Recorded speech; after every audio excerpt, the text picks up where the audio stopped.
Sunday, while Howard Kurtz was calling out his network for its shameful coverage of the Bundy story, over on CNN, Brian Stelter was, well, in my opinion, missing out on a huge opportunity to talk about a pretty embarrassing story centering on his network.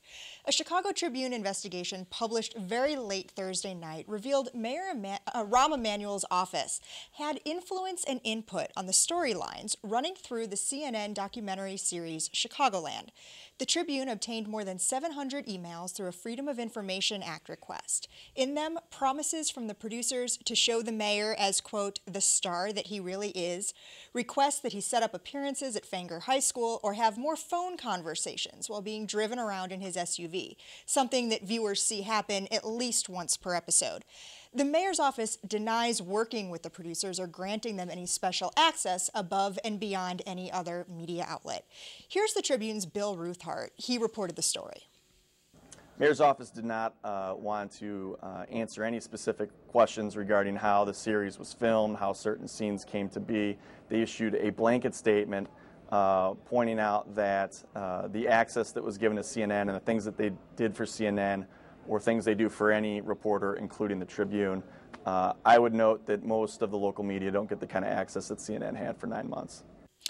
A CNN spokeswoman told the Huffington Post that the mayor's office was never given any editorial control or approval for anything in the show or its promotional materials. Mark Levin, one of the producers in the series, said in an interview that he was coordinating and that that's what producers do. Where is the line between coordinating and staging? Well, I think whenever you have a politician involved, there's going to be some staging.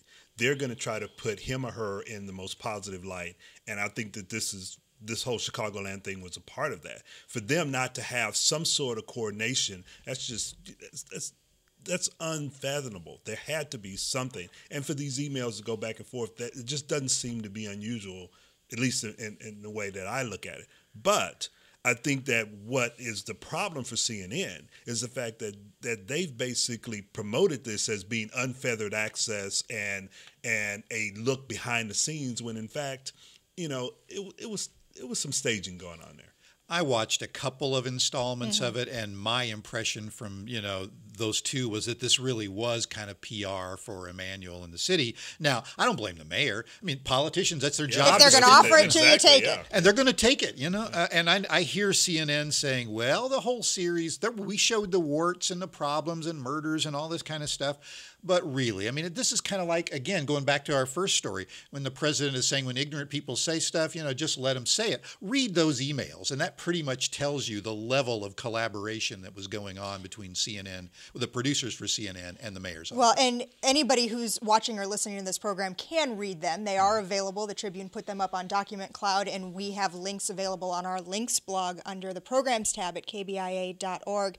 It just so happened I was coincidentally in Chicago when this story broke, traveling with some of our students and touring that newsroom, and I spoke with Bill Ruthhart about it, and he has also mentioned on radio in Chicago, on WGN Radio Sunday morning, that there are also requests out to the Chicago Public Schools and to the Chicago Police Department to see what levels of coordination may have gone on there. I'm pretty sure there's going to be some coordination there because, I mean, these are public entities, and they're going to want to demonstrate to the public that they're doing the job that they're being hired to do, and in case of politicians being voted in to do.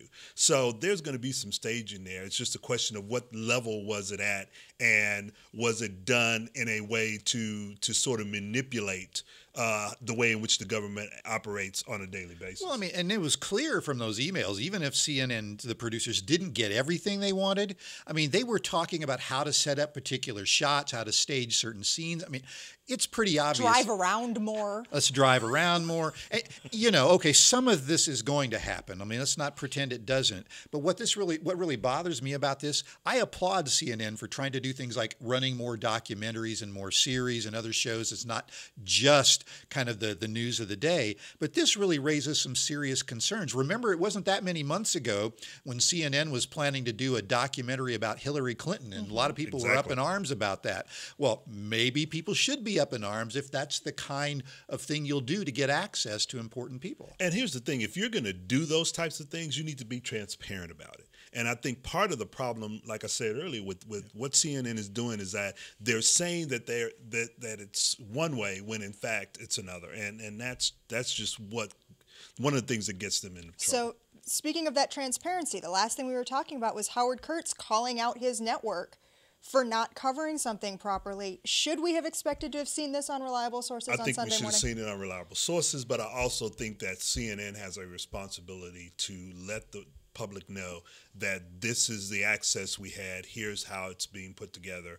They can do that either in the program or they can do it on the website. There's so many ways in which you can be transparent. And there's a bit of a double standard now when it comes to Reliable Sources, because when he was writing about, when he was at the New York Times and their media critic, he was writing about Howard Kurtz and how sometimes he wasn't covering the whole story. And I don't think there's really a good excuse for them not doing this one. Well, the excuse, I've actually had a quick email conversation with Brian Stelter about this, and the answer he gave me was, we recorded the show on Friday. Well, the Chicago Tribune's building, the CNN bureau, is a couple of floors above the Chicago Tribune's newsroom, and we've even run into situations here when a story breaks, even though we do record our program before it airs at 6:30, we find a way to work that in too. Right.